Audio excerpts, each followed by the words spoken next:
would a queen talk to a chambermaid about the king? How would the chambermaid understand what it is that the queen is going through or has to understand? They are not married to the most powerful man. They don't understand what it takes. But I was in my DNA reared to be an independent, powerful woman, never depend on a man for anything. I thought it was sort of a degrade, so mortifying to admit that today. It almost puts a lump in my throat. Mr. Rembrandt here, and I got a great video for you. Some of you might know Grant Cardone, multi-hundred millionaire real estate mogul, syndicator, and entrepreneur. He is highly known on the internet for his real estate advice and entrepreneurial advice. He's also known for his 10X conference that he has for people who are trying to 10X their income and essentially 10X their life. But what we don't know is a lot about Elena Grant, who's Grant Cardone's wife. I recently had the pleasure of stumbling across her and listening to her on a podcast, giving some insightful advice for women, which seems to be what she's doing nowadays, empowering women to think and behave and have their life go in the right direction. That's absolutely great because women do not have a lot of great positive role models nowadays, while men have tons and have always had tons actually. Let's go over 3 pivotal things that she talks about that I think are absolutely amazingly extraordinary for women and people in general. So, without further ado, here we go. I have a tangent that I want to go on with you, just selfishly. Why do you not talk to your girlfriends about your marriage? Oh, for many reasons. Because Lauren doesn't either, I don't think. Nope. Well, I equate it to the king and the queen because I wrote that book, Build an Empire. So I just metaphorically speak. Would a queen talk to a chambermaid about the king? How would the chambermaid understand what it is that the queen is going through or has to understand? They are not married to the most powerful man. They don't understand what it takes. And it could be the best friend. That's just the analogy, right? You're not the analogy and why it sounds so bad. Chambermaid, you wouldn't talk to anyone that does not have the reality. Chances are that person would cut you out of the equation to be the queen if they could. Maybe not a month. But do you know what I'm saying? Sure. So there's multiple reasons. There's that. Why am I going to go get advice from somebody who has a failed marriage, who doesn't understand what it's like to be with a man like that or raise children? So I'm not getting advice from people who have the most confusion in that area, which is relationships. Why don't you talk to people? Number 2, if I go and tell my friend how horrible Grant was about something, some upset that I had, which there's 2 sides of the story, and then I'm going to go make up with Grant, but now I've told them that Grant is, name it, domineering. Grant is controlling. He only thinks about himself, whatever. They're stuck with that. So now I've made up with my husband. I go hang out with my best friend, Susie Q. And then she's like, so how's Grant? Oh, is he doing the domineering thing again? Boom, I'm lit back up. Didn't even have a fight with him, but I'm lit back up. Either I'm trying to now talk to her and convince her that my husband isn't the piece of garbage that I made him out to be earlier. I'm trying to convince her of that, or I'm reignited about the upset and how he does not treat me with respect, and he does treat me like I said, and I'm always doing this for him, and he doesn't do that. And then boom, now I'm home with my husband, and guess what? He does one little thing where he's like, I'm going here to do this, da-da-da-da. And I'm like, oh, really? Oh, so it's my job to take care of the kids? Oh, you just get to do whatever you want because you just think about only yourself. Do you understand? Yeah. I've just now picked the fight that wasn't even there because I'm all re-stimulated from this conversation that I had with this girl. Ding, ding, ding. So this is extremely valuable insight. I've said this over and over again on podcast episodes. Women generally always want to go to their single, uneducated girlfriends in regards to their relationship. And what comes as a result of this is extremely biased, bad advice. What generally happens is one woman is complaining about a situation with her relationship, and then her girlfriend dogmatically jumps to her side unconditionally. And what happens as a result of that is that the women usually has her negative energy fueled to a high capacity towards her boyfriend or husband or whoever her partner is. And this is usually what always happens. This has no benefit to a relationship. And what this does do is cause more damage to a relationship. If she's going to get advice from another female that she knows, it should probably be another woman who already has been married for 10, 15, 20 years, who has an extremely successful relationship and has a relationship that's worth actually modeling. This should be a person who wants your relationship to win. She should do this, and or she should get some advice possibly from her husband's father and or her father if she feels like she needs to vent to somebody or get a second opinion. And that's considering that that father is also a great role model. The number one, though, obvious and best person that you should go to is probably your partner. Women, stop going to your uninformed girlfriend for advice, who's giving you advice that she would never do herself properly, or give you advice to keep you single like she is, or just biasly taking your side because she's quote unquote your friend. Stop doing it. All it's doing is just harming your relationship and giving permission for you to just give up and back out of your relationship. Listen, when things get tough, you don't want somebody who's going to cheer you on to give up. You want somebody who's going to cheer you on to work it out, figure out how to navigate and how to win and succeed.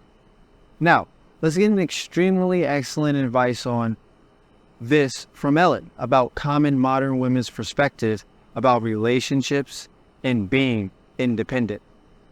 What was it like before you were this version of you? What were you like before? You mentioned, as restoring the family unit, where it sounds like you were in the family unit and supporting him. So, 1,000,000%. But like I've had evolution. So I went to Los Angeles from New Orleans when I was 17 years old to become an actress. Actually, it was really to escape New Orleans. But I was in my DNA reared to be an independent, powerful woman, never depend on a man for anything. We don't have to get into where all that came from, but that was my belief system. I did not think I wanted to be married. I did not think I was capable of having children. I had a confusion around family. I thought it was sort of a degrade to be a mother. It's so mortifying to admit that today. It almost puts a lump in my throat. But I think that there's a lot of people listening, though, that will relate to that. So, Yeah. if you could expand on that. I understand that. I understand what you're saying. Right? Yeah. Yeah. I thought my career was more important. And I placed a lot of my personal worth and value on the money I made and what acting jobs I was getting and being. And that was my self-worth. I didn't gauge it on anything else. So from 17 to 30, I was a single woman. I bought my own house, my own cars, my own clothes. The guys I dated were just awful, right? I supported them. And then Grant comes along and I tap out on that. I'm like, surrender, you won, you got me. He was an incredible guy. That's another story. Thank God he did. But I married him at 30. And when I was 30 and I married him, the first 4 years of our marriage, I was still trying to be this independent, powerful woman, never depend on a man for anything except I'm married to him. So what ended up happening is the first 4 years of our marriage, we were fighting all the time because that was our big game in life. And I didn't want him to tell me what to do. And I wasn't going to be some subservient woman. And I don't need his money because it was a lot more than my money. And I didn't want him to think he had ownership over me. I was very different than how I am now. Where do you think that comes from? Like, why do you think that you had that mindset? Is it something from your childhood or? Yeah, I think so. I mean, when I analyze it, I do think it's in a subliminal message in society, whether it was the women's lib movement, we could analyze that. And a lot of good came out of that movement. But I think the pendulum swing so far over the other side. We got a lot of freedoms. We can be president. We can vote. We can We can do jobs where we couldn't before in the past. So a lot of good, again, came out of that. But I think a lot of dangerous things came out of that too, being, oh, you have to do everything by yourself. Don't depend on a man. So I can only reach a certain height because there isn't the power of two. Women often, or at least myself, cut my nose off to spite my face. One of the greatest lies ever sold in society right now is that women should choose a life that is independent. Miss Independent. And that's what it explicitly means, is women should choose a life that's clearly independent of needing men. Now, with the civilization of men and women being together rather than being apart, undoubtedly is a million times better than a civilization of us just being independent from each other. Obviously, this narrative of I need to be independent is specifically a modern ingrained ideology that has been incorporated in modern women of today. It's not something that men actually say at all. Men never say, I want to be completely independent of women. It actually shows as men become more successful and become more competent and capable, the more apt they are to think about starting a family, settling down. But it's not quite the same for women. See, it actually shows when women become more educated and garner higher income, they actually are more likely to be independent and higher likely that they're going to be the ones divorcing their husband as they go up the socioeconomic ladder. It's extremely excellent that in this example, Elena talks about how that was just incredibly wrong perspective that she had.